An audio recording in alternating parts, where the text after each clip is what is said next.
You are listening to the audio production of Raising Mentally Strong Kids: How to Combine the Power of Neuroscience with Love and Logic to Grow Confident, Kind, Responsible, and Resilient Children and Young Adults, by Daniel G. Amen, M.D., and Charles Fay, Ph.D., published by Tyndale Refresh. This book is read by Jim Frangione.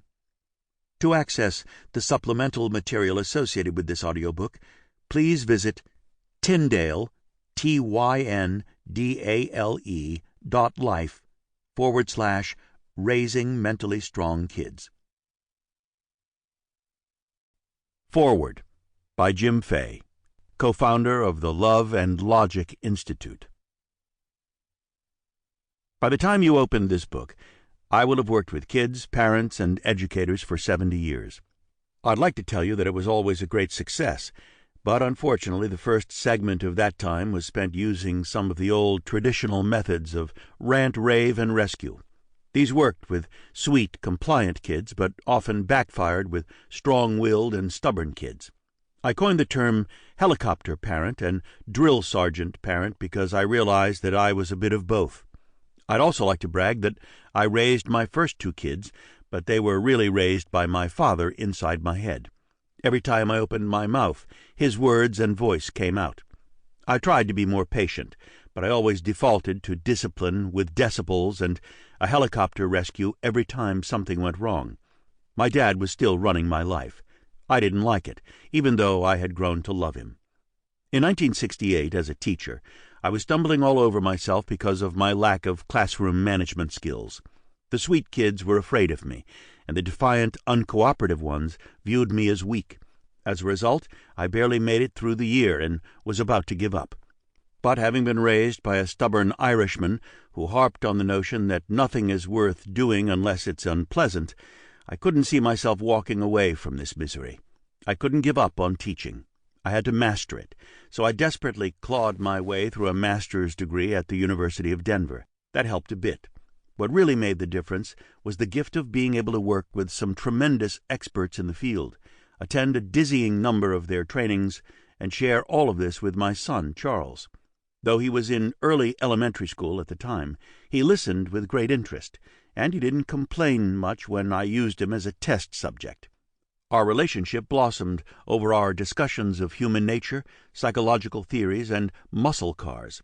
Before long, I discovered that I had a knack for turning theories into practical skills. I also had the benefit of being able to experiment with many students, watch many highly effective and not so effective teachers and parents, and see very clearly what worked and what didn't. As the years went by and I had massive amounts of clinical practice, I discovered truths about parenting through organic, practical ways. This was extremely useful, but my methods of study and experimentation were quite primitive compared to those of neuroscientists conducting formal university research. My dream was to get parents and teachers thinking and talking differently about adult-child relationships. About that time, I met Dr. Foster Cline, an innovative psychiatrist. Together we created the beginnings of the Love and Logic philosophy, and we established the Love and Logic Institute. As we started teaching these practical applications of psychological principles, I was amazed at how excited people were about their simplicity and effectiveness. We were constantly hearing, "Wow, this stuff really works." As the years went by, my dream became that of refining the techniques and simplifying them, making them easier to learn and apply. At that time, my little Charles had become a well-respected researcher, author, and public speaker called Dr. Charles Fay. As he formally joined our team, we continued the innovative discussions we'd started when he was a small boy. Through his insights, experience, and tireless work, Love and Logic became respected throughout the world. Work and parenting were going well, but a cloud was still hanging over me.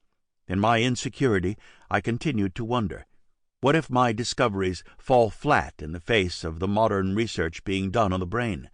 What if someday I'll face the fact that none of them is relevant? What if someday I have to stand before the world and apologize for steering people in the wrong direction? Fortunately, I got sick, very sick, diagnosed with a serious Sample complete. Ready to continue?